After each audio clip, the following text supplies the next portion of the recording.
পরের বছর অর্থাৎ 2026-এ পশ্চিমবঙ্গে বিধানসভা নির্বাচন।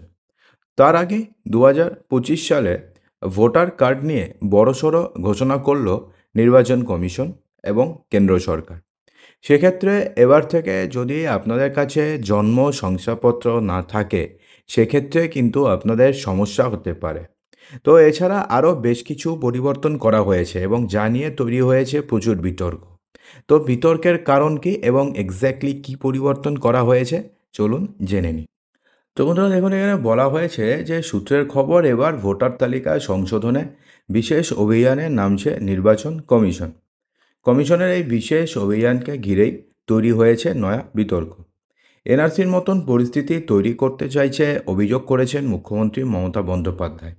ভোটার তালিকা নাম থাকার বা ভোটার তালিকায় আপনাদের নাম থাকবে, তো তার মাপকাঠি কী হবে, এই নিয়ে নির্দেশিকা ইতিমধ্যে জারি করেছে কমিশন।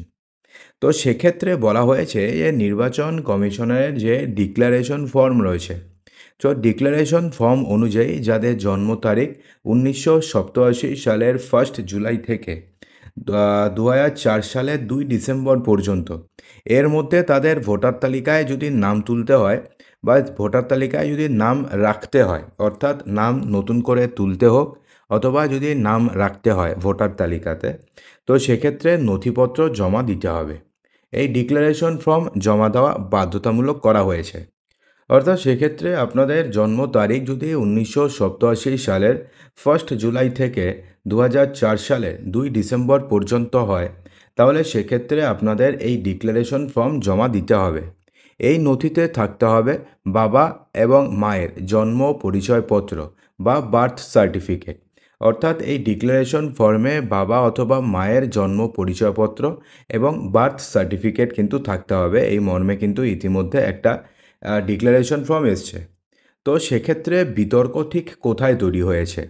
যাদের জন্ম তারিখ 1 জুলাই 1987 থেকে 2004-এর মধ্যে বা 2004-এর 2 ডিসেম্বরের মধ্যে, তারা যদি ভোটার তালিকায় নাম নথিভুক্ত করতে চায় অথবা নথিভুক্তের জন্য আবেদন করেছে, তাদের এই ডিক্লারেশন ফর্ম ফিল আপ করতে হবে। অর্থাৎ এই এজ গ্রুপের মধ্যে যারা আছে, অর্থাৎ 87 থেকে 2004 সাল পর্যন্ত, তারা যদি এই ভোটার তালিকায় নতুন করে নাম নথিভুক্ত করতে চায়, তাহলে এই ডিক্লারেশন ফর্ম ফিল আপ করতে হবে। সেখানে বাবা মায়ের জন্ম তারিখ এবং স্থানের, অর্থাৎ বাবা মার জন্ম কোথায় হয়েছে সেই স্থান এবং জন্মের তারিখ, সেই প্রমাণপত্র দিতে হবে। বলা হয়েছে যে এই তারিখের মধ্যে অনেকেই নথিভুক্ত, অনেকে আবার আবেদন করেছেন। যদি কেউ এই উল্লেখিত নথি জমা দিতে পারবে না, তারা কি ভোটার হবে না? এই নিয়ে কিন্তু তৈরি হয়েছে বিতর্ক। কারণ এমন অনেকেই রয়েছে যাদের জন্ম তারিখ 1987 থেকে 2004 সালের মধ্যে, এবং অনেকেই রয়েছে যার বাবা মায়ের কোনো জন্ম তারিখ জানাই নেই। কেননা তার বাবা মা, অর্থাৎ প্রায় তার কত বছর আগে, সেই সময় তো বার্থ সার্টিফিকেট নেওয়ার কোনো চলই ছিল না। অথবা অনেকে রয়েছে যারা নিতই না, বা অনেকে রয়েছে যাদের জন্ম তারিখ ঠিকঠাক জানেই না, বা তার বাবা মায়ের খুব একটা সচেতনতা ছিল না, সেই কারণে তারা জানে না। তো সেক্ষেত্রে এখন একটা সমস্যা তৈরি হয়েছে যে যদি তাদের ভোটার কার্ড বা জন্ম তারিখ না পাওয়া যায় তাদের বাবা মার, তাহলে কি তারা আর ভোট দিতে পারবে না? তারা কি ভোটার হবে না? যারা আছেন তাদের কি হবে? অর্থাৎ এমন অনেকে রয়েছে যাদের ভোটার কার্ড আছে বা যাদের আধার কার্ডও আছে, ওই ফ্রেমে যাদের জন্মগ্রহণ করেছে, তাদের ভোটার কার্ড রয়েছে, তাদের আধার কার্ড রয়েছে, কিন্তু অথচ তার বাবা মার কোনো ভোটার কার্ড নেই, বা কোনো জন্ম তারিখ নেই। তার বাবা মার যে ভোটার কার্ড রয়েছে সেখানে নর্মাল একটা জন্ম তারিখ লেখা রয়েছে, খুব একটা যে এক্স্যাক্ট জন্ম তারিখ নেই, বা কোনো প্রমাণপত্র পাওয়া যাবে না যে এক্স্যাক্টলি ওই ডেটে জন্ম হয়েছে নাকি।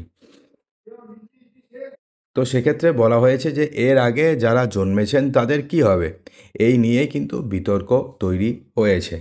তো সেক্ষেত্রে এখন কি হয় এবং এটা নিয়ে আপনাদের কি বক্তব্য রয়েছে, অবশ্যই কমেন্ট বক্সে জানাতে একদমই ভুলবেন না।